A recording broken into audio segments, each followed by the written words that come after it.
Bonjour, c'est Magali. Vous écoutez les conversations à quoi on rêve. Dans la vie, mon rôle, c'est d'accompagner les organisations et surtout les individus qui forment les organisations à travers les différents changements. Et avec ce balado, mon intention, c'est de contribuer aux changements sociaux puis aux changements du monde du travail qu'on a besoin de voir arriver et se concrétiser pour notre futur.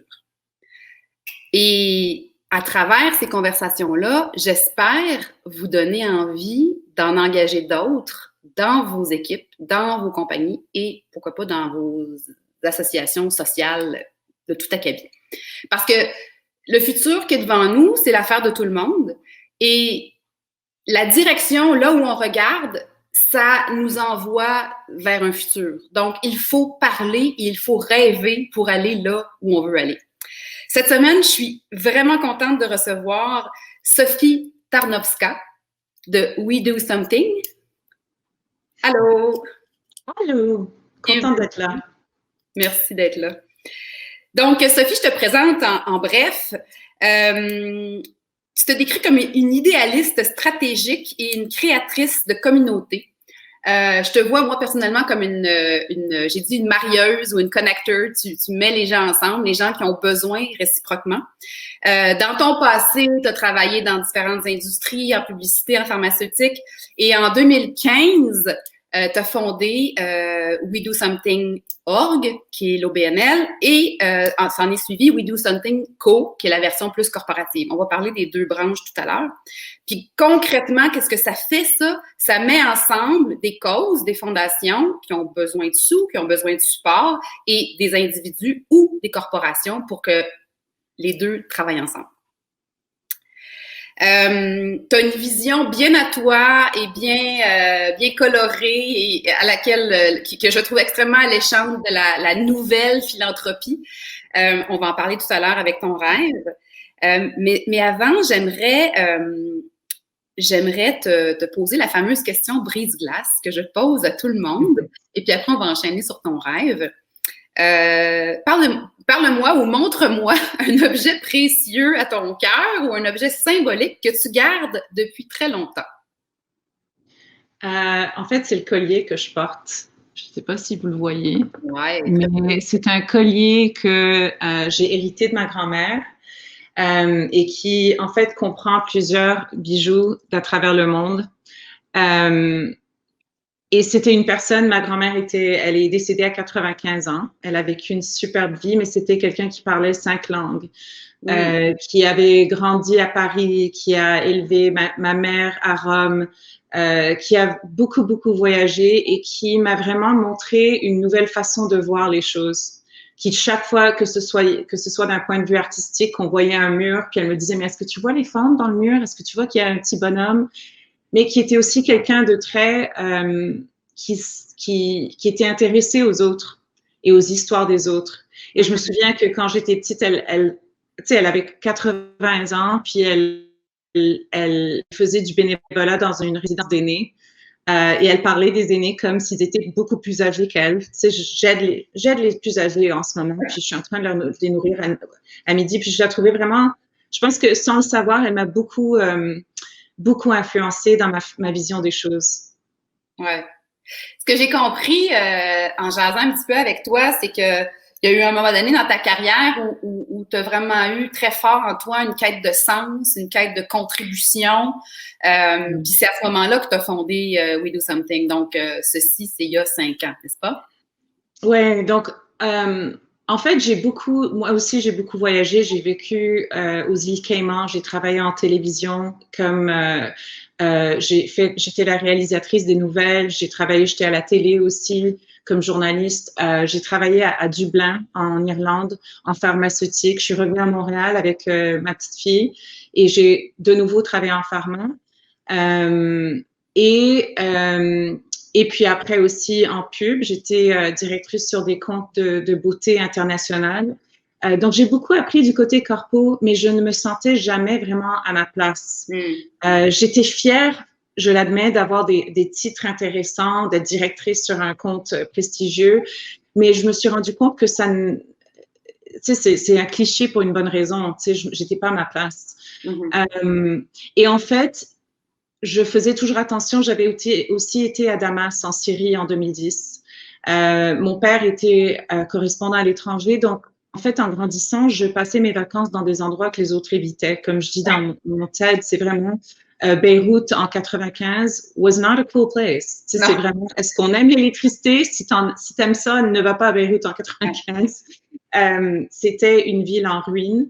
La Pologne communiste, tu sais, c'est... Donc, mais ça m'a frustré vraiment beaucoup sur d'autres réalités.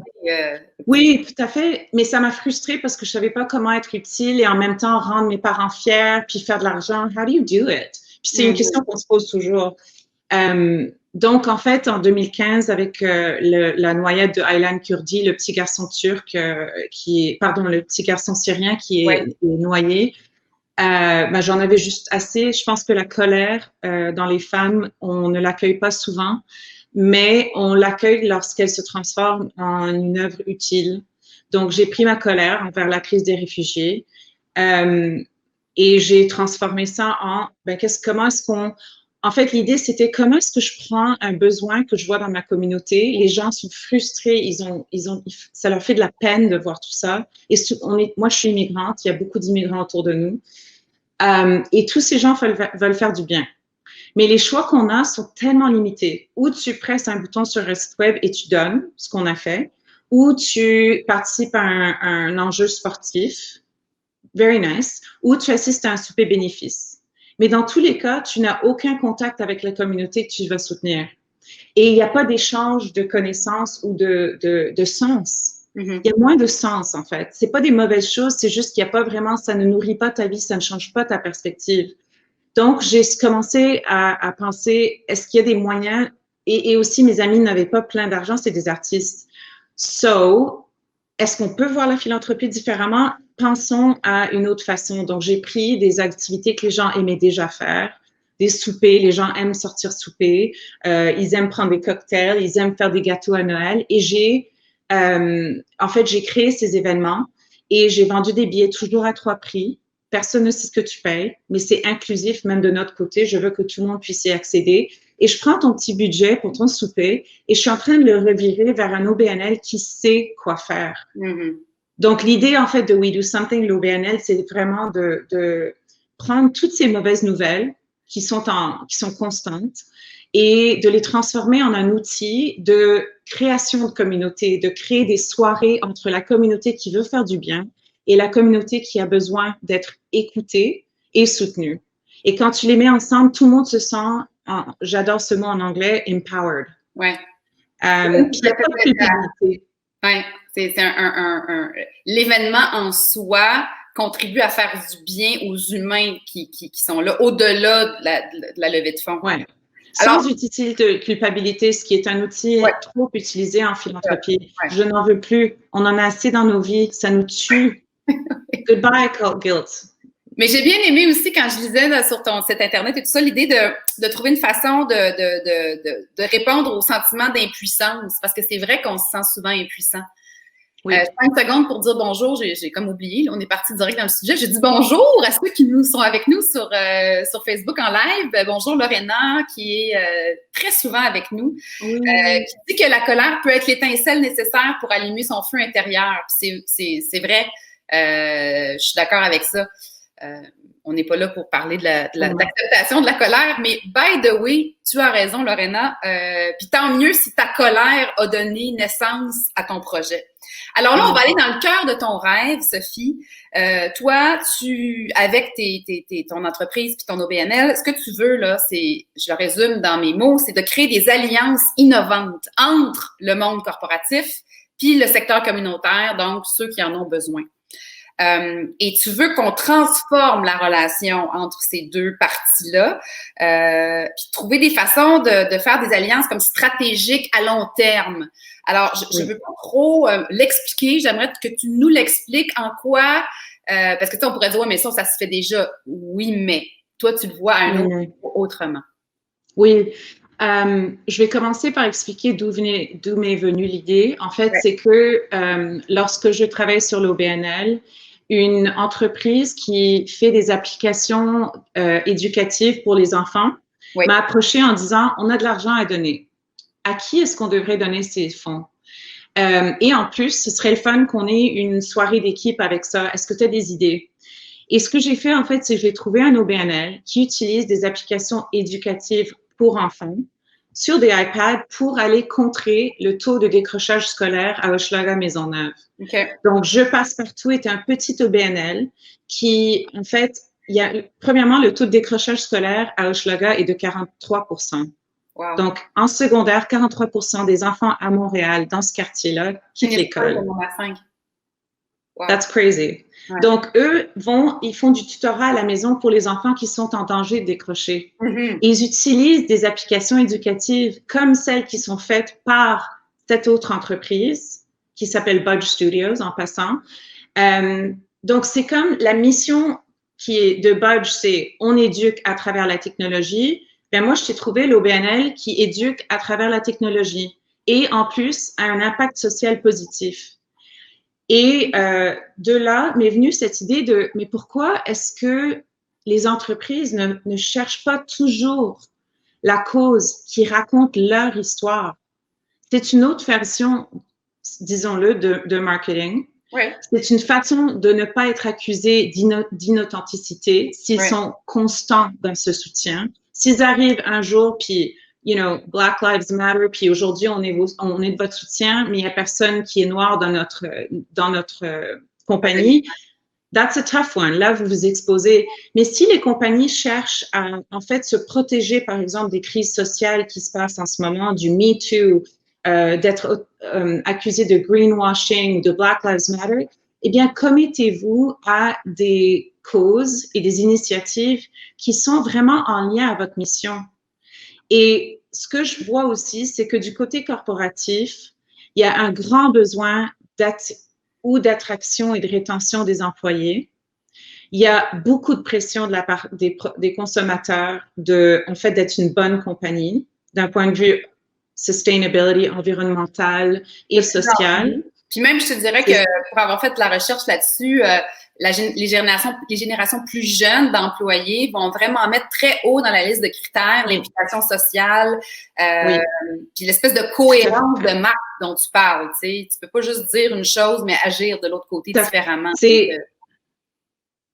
C'est absolument essentiel quand tu penses à des agences de pub où le roulement des employés se fait très souvent, comme par exemple pour eux, ou des compagnies Big Four ou n'importe qui, en fait, c'est comment est-ce que tu rends tes employés fiers? Oui, c'est sympa d'avoir un café à l'intérieur de l'entreprise ou d'avoir des beanbags, des choses cool, ou même beaucoup de compagnies investissent dans des journées d'employés, tu sais, où ils peuvent aller choisir des journées de bénévolat, où les employés peuvent choisir leur cause et aller faire ce qu'ils veulent. But non, c'est pas à eux de choisir ce qu'ils veulent. Eux, ils ont un to-do list jusqu'ici. Et quand on leur demande, en plus de choisir une cause, s'il n'y a rien qui leur monte à la tête, si quelqu'un dans leur famille n'est pas atteint du cancer ou n'a pas vécu quelque chose de très stressant, peut-être qu'ils ne savent pas à quoi donner. Donc, tu leur ajoutes en fait quelque chose. Et de plus, cette entreprise est en train d'investir beaucoup d'argent dans des activités qui ne sont pas liées à leurs objectifs stratégiques. Et qui mettent les gens séparément, il manque l'opportunité que ça soit comme un truc collectif. En plus. Ouais. Donc, il y a plusieurs niveaux pour moi. C'est que de un, je vois beaucoup d'entreprises qui essayent de faire beaucoup de bien parce que la responsabilité sociale est nécessaire. Et ça c'est super à voir. Au Québec, on le fait beaucoup. Mais je ne vois pas souvent ces activités vues. C'est comme si on voyait le côté de responsabilité sociale comme n'ayant aucune validité stratégique. Et moi, c'est comme si une compagnie disait, on va offrir un nouveau service ou un nouveau produit, mais on ne va pas demander que ce produit nous amène des profits. On ne va pas demander que ce produit soutienne nos objectifs stratégiques. Et moi, je dis non. Si on est dans une ère environnementale, voyons-le comme ça.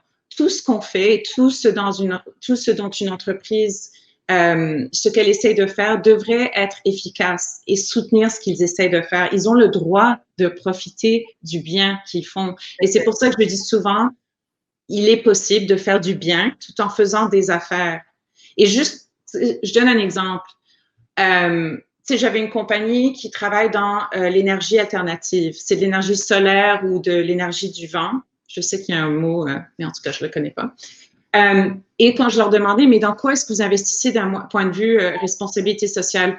Ah, ben, on fait un tournoi de hockey qui lève des fonds pour un camp d'enfants. On soutient aussi un organisme qui aide les oiseaux parce que des fois, nos hélices tuent des oiseaux. Mais c'est plein de petits trucs. OK, parfait. Leur mission, c'est sûr faire du bien. Et je leur ai demandé, mais dans quelle communauté est-ce que vous travaillez lorsque vous faites vos installations? Ah, ben on travaille beaucoup avec les communautés autochtones. Well done. Dans ce cas-là, on est en moment de réconciliation et on n'en fait pas assez, premièrement, avec les communautés autochtones. Ça, c'est un point de mon cœur. Ouais. Mais aussi, est-ce que ce ne serait pas intelligent que tous vos efforts de responsabilité sociale aillent dans la direction de soutenir les communautés autochtones?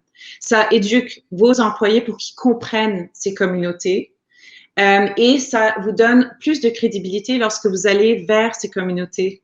Et vous allez en apprendre plus. Donc, it's like one hand can help the other. Mais ce que je constate, c'est que souvent, c'est moi qui amène la vision de tous les morceaux. Ouais. Je connais très bien les besoins des OBNL parce que j'ai beaucoup travaillé avec plus d'une vingtaine d'OBNL dans plein de différents secteurs avec mon OBNL. Je sais les problèmes qu'ils ont. Et d'un autre côté, je connais le côté corpo et les gens essaient juste d'atteindre leurs objectifs. Chaque département est en silo. Moi, ce que j'amène, c'est cette idée de comment est-ce qu'on connecte ces deux mondes pour que ça bénéficie l'entreprise, sa marque, ses employés, ça crée du contenu pour leur département des coms et ça aide un OBNL qui, en ce moment, est en train de dévouer des heures et des heures à demander de l'argent. Et ce qu'on ne sait pas, c'est que les OBNL, souvent, ne reçoivent des fonds que pour un projet particulier, donc pas à long terme. Ouais. Donc, ils passent, s'ils n'ont pas beaucoup d'employés, en plus, ils passent une grande partie de leur temps à demander de l'argent, ce qui les enlève de pouvoir aller, en fait, avoir à ce que leur mission fonctionne, en fait, à faire le travail qu'ils sont là pour faire. S'ils avaient un appui constant de la part d'une entreprise pour laquelle ça amène des soutiens à leurs objectifs stratégiques, les deux gagnent. Puis on fait du bien. Et après, l'entreprise a le droit de dire oui, on contribue à une meilleure société. Regardez, on a aidé cette OBNL à augmenter leur impact social, à faire du bien à ces gens, à Hochelaga Maisonneuve, etc. Donc pour moi, c'est vraiment évident. Dans ce que tu amènes, il y a toute la notion de la cohérence avec la stratégie, de la marque, de l'entreprise, puis il y a vraiment l'aspect long terme. Parce que c'est sûr que, puis un peu comme centraliser, choisir, au lieu de répartir dans plein de petites causes, peut-être en choisir une, y aller à fond, puis d'être un partenaire pour du long terme.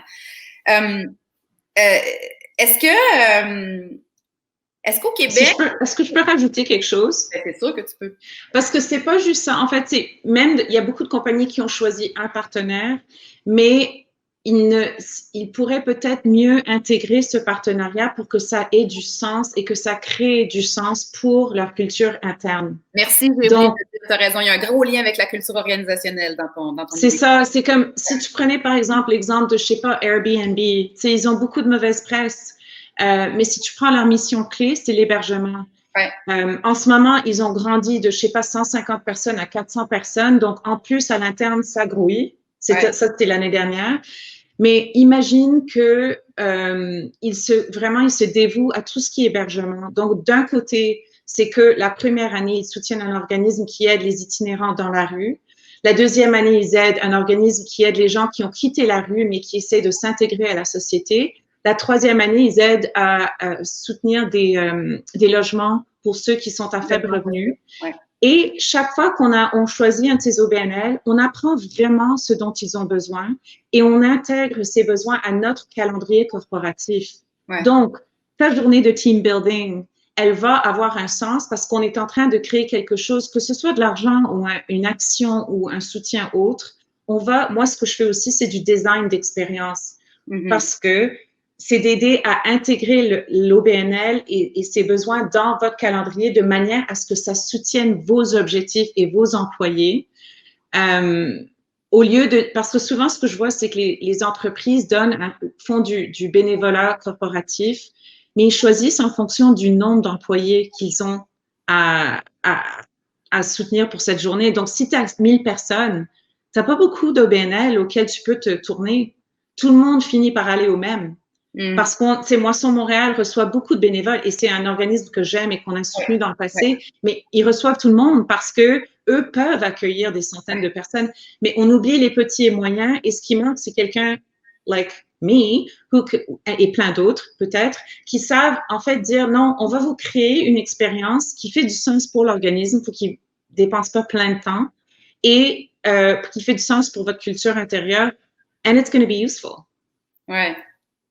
Fait qu'elle est là, merci de ta précision. J'ai un point en me préparant qui m'a vraiment chicoté.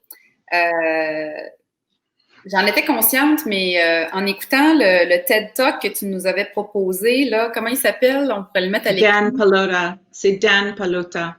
Bon, alors ce TED Talk-là, je l'ai écouté et puis ça m'a mis en lumière ce phénomène qu'il y a comme une mentalité, une croyance nuisible qu'un OBNL ou une cause doit vivre très, très pauvrement. C'est toute la notion de faut pas trop qu'il y ait de salaire, faut pas trop qu'il y ait de overhead, de coûts fixes. Et puis là, ben, ce que ça crée, bien évidemment, c'est que ça fait des organisations qui ont peu de moyens. Donc, peu de moyens, peu de potentiel de résultats. Puis, ce qui est choquant là-dedans, c'est qu'on le sait que dans le monde des affaires, on est au courant et tout le monde est d'accord avec le phénomène que des fois, ça prend de l'argent pour faire de l'argent. Mais on n'applique pas le même constat pour les causes. Bon, on parle pas des scandales, là, c'est pas de ça qu'on parle, mais cette recherche de toujours vouloir, tu sais, si on veut faire des gros gains, il faut peut-être être capable de bien payer aussi les gens, tu sais, il y a comme, ça me dérange ce phénomène-là. Moi aussi, ça me dérange, puis c'est quelque chose, et moi, je faisais partie d'une de ces personnes qui étaient comme, non, il faut que mon argent aille à nourrir cet enfant et à aider cette personne, mais quand on voit les études, c'est le pourcentage, les OBNL en général n'ont pas nécessairement accès à des connaissances, comme ils ont des gens qui doivent tout faire. Donc, si tu as besoin d'aide en marketing pour en fait parce que c'est sur là que dépend vos levées de fonds. Si vous avez besoin d'aide en technologie, si vous avez besoin de quelqu'un en finance, en fait, ils n'investissent pas assez dans leur structure organisationnelle pour que lorsqu'ils ont un succès et qu'ils reçoivent ces dons, comment est-ce qu'ils peuvent grandir? Il n'y a rien d'investi parce qu'ils n'ont pas ce luxe. Ils sont toujours en train de demander plus d'argent. Et en fait, j'ai parlé à quelqu'un du Y des femmes, de la fondation du Y des femmes, qui est un organisme vraiment impressionnant, qui aide les femmes, en fait, qui offre une résidence à des femmes pendant 6 à 12 mois pour qu'elles se réintègrent à la société si elles ont des addictions ou d'autres problèmes. Et souvent, par exemple, dans leur exemple, parfois, et c'est pas les seuls, ils accueillent du bénévolat corporatif pour pouvoir en fait créer une relation avec une entreprise. Mais la vérité, c'est que cette journée leur coûte des heures et des heures de préparation dans une équipe qui est limitée et qui jongle plusieurs tâches à la fois. Donc, cette idée de non, mon argent doit aller juste à ce que fait l'organisme, eh bien, si l'organisme n'existe plus, il ne fera pas ce que tu es en train de soutenir. It's very short-sighted. Tout à fait. C'est de courte vue. Bon, ça a l'air qu'au Québec, on n'est pas champion dans la générosité de dons, mais ça, on sait des chiffres plutôt au niveau individuel. Je ne sais pas c'est quoi les chiffres par rapport aux corporations. Mais j'ai lu un peu sur le sujet, puis il y a des gens qui évoquent l'idée que on a peut-être la mentalité, tu sais, on a un système de santé supposément généreux, les écoles gratuites, tout ça, puis qu'on est peut-être dans le mindset que c'est à l'État, tu sais, de s'occuper de la veuve et l'orphelin. Mais toi, dans ta vision, puis je pense qu'on va de là de plus en plus, c'est que les organisations qui sont lucratives, qui sont sur un territoire X ou dans le monde, ont, à mon avis, un devoir de contribuer. Oui, puis c'est pas faux ce que tu es en train de dire. Il y a une étude que je viens de lire aux États-Unis dans le Harvard Business Review qui dit qu'ils ont fait une étude et 86% des consommateurs américains pensent que les entreprises ont une responsabilité sociale envers les communautés qui les entourent. De même qu'il y a un Business Roundtable. Ça, c'est vraiment intéressant. C'est un groupe de présidents de compagnies telles que American Express, Amazon, Delta Airlines, IBM, qui ont tous signé comme un manifesto qui disait que, et ça c'est juste l'année dernière, qui dit que nous sommes conscients que nos responsabilités vont au-delà de nos profits et de nos employés. Nos responsabilités incluent aussi l'impact que nous avons d'un point de vue environnemental et social sur le monde et sur les consommateurs auxquels nous vendons nos produits et services. Je dirais qu'on l'aime ou non et que les entreprises cherchent à l'accueillir ou non, les médias sociaux, les crises qu'on voit à travers le monde forcent tous les acteurs de la société à devoir à devoir réagir. Ouais. Il n'y a pas de choix. Et la vérité aussi, c'est que les entreprises tu sais, je vais le dire, au Québec, Black Lives Matter, si tu vas sur LinkedIn, c'est comme si ça n'était jamais arrivé. Nobody's talking about it. C'est pas ici au Québec, on n'a pas de racisme systémique.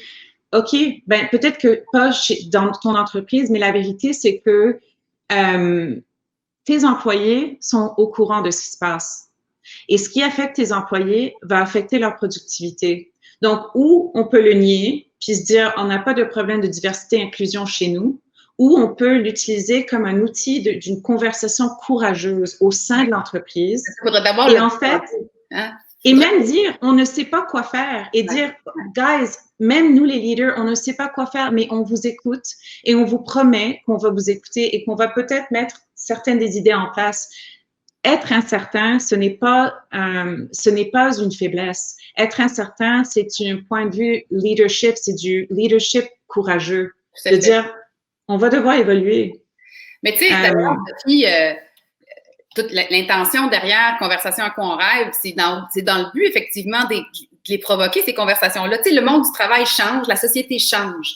Des fois, il est possible que le board, le comité exécutif, peu importe comment on l'appelle, qui est dans sa tour, ne voit pas certaines choses. Alors, moi, mon appel, c'est de dire, OK, mais on peut-tu descendre puis parler aux gens puis avoir un regard neuf sur la réalité et donc de prendre des décisions qui tiennent compte des enjeux, des préoccupations, des individus qui composent des organisations. Là, moi, j'ai un souci, pendant que tu me parles, qui vient de monter, c'est, tu sais, bon, en ce moment, on n'est pas dans la période économique la plus olé-olé, là. C'est-tu un danger pour la philanthropie, pour l'implication sociale?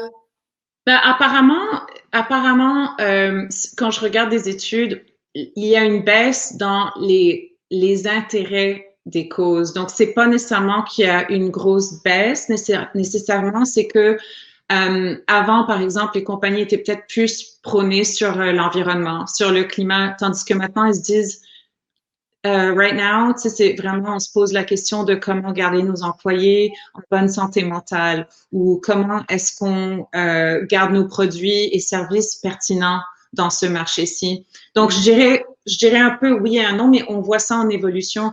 En fait, pour moi, c'est que ça change le focus des causes ou des fondations où on va aller donner de l'argent, c'est ça que tu dis? Oui, et pour moi, ce serait encore une raison pour être plus efficace dans quoi on s'investit. Donc, si tu es une entreprise X et tu as une stratégie de responsabilité sociale, ben c'est vraiment le moment d'aller réfléchir. Est-ce que tout ce dans lequel on est investi, est-ce que ça fait du sens? Est-ce que ça soutient nos objectifs d'affaires? Parce qu'on a le droit, que ce soit dans l'OBNL de We Do Something ou dans la partie co, ce que je constate, c'est que souvent, que ce soit un individu ou une entreprise, on a l'impression qu'on n'a pas le droit de bénéficier de la philanthropie ou du bien qu'on fait. Puis je ne suis pas d'accord.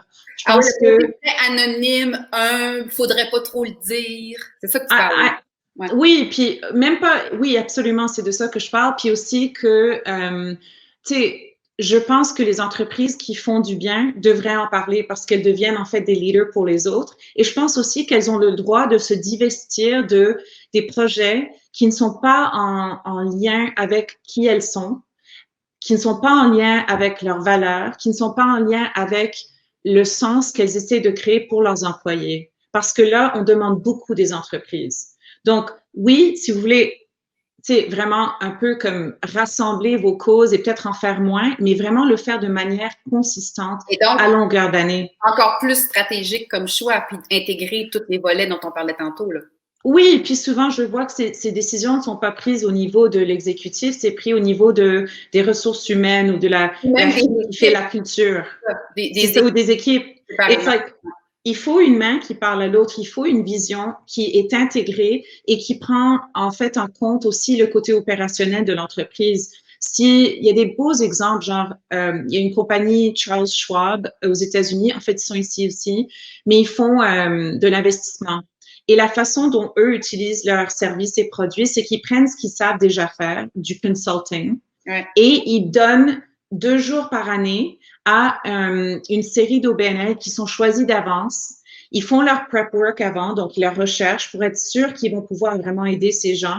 Et ces OBNL viennent et leur amènent leurs problèmes organisationnels ou opérationnels et ils font du consulting qui est gratuit.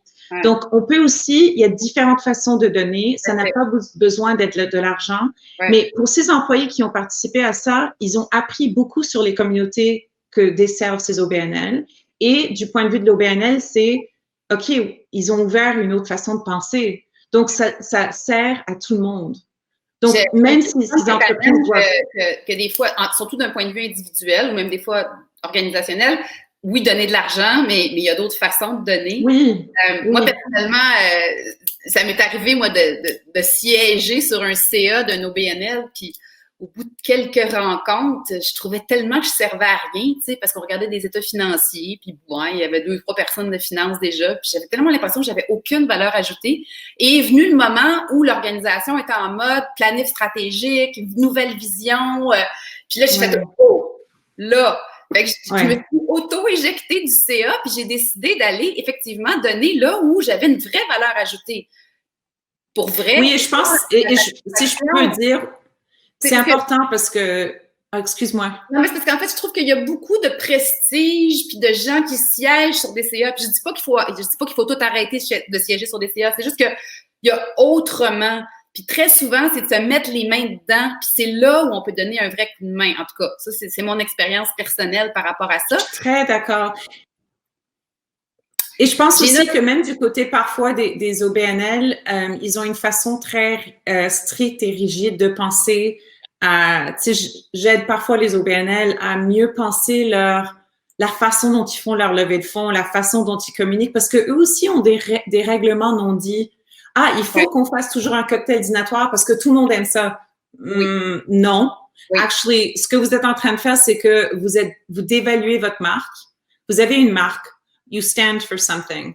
Comment est-ce qu'on peut faire vivre votre mission incarner cette mission dans la façon dont vous levez des fonds? Même si la première année, ça lève peut-être un tout petit peu moins, vous êtes en train de créer une tribu de gens qui sont loyaux. Mais là, il y a un enjeu aussi, Sophie, en ce moment. Là, je parlais avec quelqu'un qui est présidente d'une fondation, puis elle me disait, tu sais, là, les habitudes, on fait justement des levées de fonds, cocktails, machin, avec le COVID, et on peut plus faire, on sait plus, parce que là, tout d'un coup, on n'a plus accès à nos traditionnels gatherings, tu sais, fait que elle me parlait de la nécessité d'innover puis de trouver une façon différente. Parce qu'il y a plein de façons différentes. Il y a plein de choses qu'on peut faire, même à travers un écran, auxquelles les gens ne pensent pas pour lever des fonds. Et c'est pas, en fait, il y a une superbe autrice qui s'appelle Priya Parker et elle a écrit un livre qui s'appelle The Art of Gathering. Et elle, pour ceux qui sont intéressés, elle a une lettre d'envoi Et elle parle beaucoup de différentes façons de. En fait, elle a même un podcast où elle exprime aux gens comment faire leur graduation online, comment faire un mariage pour que. Et c'est plein d'idées. Il y a beaucoup de façons d'innover. Et moi, j'œuvre beaucoup là-dedans parce que dans mon OBNL, je devais créer des expériences qui avaient du sens. Mm-hmm. Donc, c'est aussi un côté qui m'intéresse beaucoup, c'est comment créer une intimité à travers un écran. Comment est-ce que je peux te toucher, toi, sans utiliser la culpabilité, sans te manipuler non plus? Mais il y a beaucoup de façons par lesquelles on peut avoir du sens et soutenir l'être humain. Et c'est vraiment de là que vient mon idée de We Do Something Co, c'est que les employés, ils vivent des moments où ils ont vraiment pas une voix.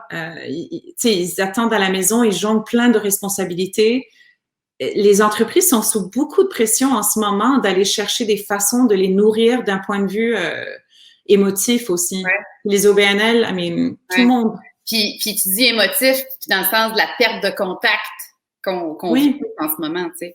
Et le moment de connexion, oui. Tu m'avais nommé des livres. Est-ce qu'il y a des livres des livres? Il y a le TED Talk qu'on a mis tout à l'heure à l'écran. Il y a le tien, d'ailleurs, que tu as fait avec TEDx Montréal, c'est ça? Oui. Qui How to do something good about bad news. Qui peut être une référence. Mais y avait-tu un livre aussi que tu m'avais cité comme... Oui. D'habitude, je l'ai près de moi. Ça s'appelle Manifesto for Moral Leadership. C'est une for a Moral Revolution, merci. Donc c'est ça, c'est une femme impressionnante qui est la fondatrice. C'est une ancienne banquière américaine qui a fondé un fonds qui s'appelle The Acumen Fund et qui maintenant, je pense qu'ils ont aidé 300 millions. Ils ont donné plus. En fait, leur fonds était comme à 1 billion de milliards de dollars et ils n'investissent que dans des projets qui aident la population humaine et qui va chercher des solutions pour des problèmes sur lesquels on a déjà abandonné. Genre, en Afrique, le pourcentage de gens qui n'ont pas accès à l'électricité ou au Pakistan, les gens qui n'ont pas de logement. Donc, c'est des jeunes entrepreneurs qui disent, bon, moi, j'ai une solution, mais il me faut un investissement. Donc, elle est en train de créer ce qu'elle appelle a moral leadership. C'est de créer des structures des modèles d'affaires qui intègrent des valeurs humaines et qui font de l'argent. Parce que dans le bureau, on n'a pas le droit nécessairement d'utiliser des mots comme compassion, empathie, amour. It's all with the women, first of all. Souvent, excusez-moi, mais souvent, c'est des femmes. Et c'est souvent dans la culture ou dans le département des ressources humaines. Mais en fait, c'est des valeurs qui peuvent s'intégrer dans un système capitaliste. C'est de vraiment choisir qu'est-ce qu'on considère un retour sur investissement et c'est ce qu'elle fait. Donc, c'est un superbe livre. Et aussi, le Priya Parker, The Art of Gathering, m'a beaucoup impressionnée. Je lis en ce moment beaucoup sur la diversité, beaucoup sur comment créer l'inclusion et la communauté. C'est un moment excitant. On peut changer de direction, étant donné que c'est un certain chaos en ce moment. It's an opportunity. Tout à fait. D'ailleurs, au mois d'octobre, plus tard, on va recevoir Hugo Steben de la Maison d'innovation sociale, qui est un genre d'incubateur pour des projets à saveurs sociaux. Donc, on pourra reprendre de là la conversation. Fait que si je résume là, ce que tu nous as partagé aujourd'hui, là, des mots-clés, c'est toute la notion de la cohérence stratégique avec les choix de causes et de fondations qu'on pourrait endosser, puis d'en profiter pour tout ficeler, de faire un retour avec la culture interne, impliquer les employés. Tu parles aussi de l'idée de pas être gêné, puis au contraire, de dire qu'on endosse et qu'on finance des causes, ça ne peut que provoquer d'autres dons, hein, parce que on veut un peu enlever le côté humilité, puis il faut pas trop le dire. Si c'est bien fait, ben c'est parfait, c'est bon pour tout le monde. Mais toi, Sophie, si tu avais un seul conseil à nous donner, là, une seule certitude que tu veux nous passer comme message en conclusion pour être certain que on garde l'essence de ton message, ce serait quoi? Je pense que c'est de toujours être en mode d'apprentissage pour, en fait, d'oser de changer le système dans lequel on vit. On parle beaucoup de changer le système, mais en fait, après la pandémie ou pendant cette pandémie, on s'est rendu compte que c'est nous le système, c'est nous qui avons élu le gouvernement qui nous donne de l'argent ou qui ignore qu'il y a un problème. C'est vraiment, c'est nous l'économie, economy. C'est moi maintenant qui... C'est mes achetants aussi, hein? C'est ça, c'est nos amis qui sont au chômage, c'est moi qui ai perdu des contrats, c'est toi qui... Tu sais, we are the economy. Donc, c'est de ne pas oublier que nous sommes pas des victimes d'un système qui a été créé pour nous, mais qui est créé par nous. Et une façon de créer ce système, c'est de commencer avec un des plus grands joueurs de la société, et c'est les entreprises. Comment est-ce qu'elles peuvent réajuster leur façon de faire les choses et arrêter de penser que la philanthropie ne devrait pas être stratégique, ne devrait pas bénéficier à leurs objectifs. On a le droit de bénéficier, on a le droit de faire du bien de manière stratégique. Et je pense que ça aide tout le monde. Et comme ça, il faut que tous nos secteurs soient liés parce qu'on est tous affectés par ce qui se passe. Et pour changer le système, il va falloir repenser la façon dont on agit dans ce système.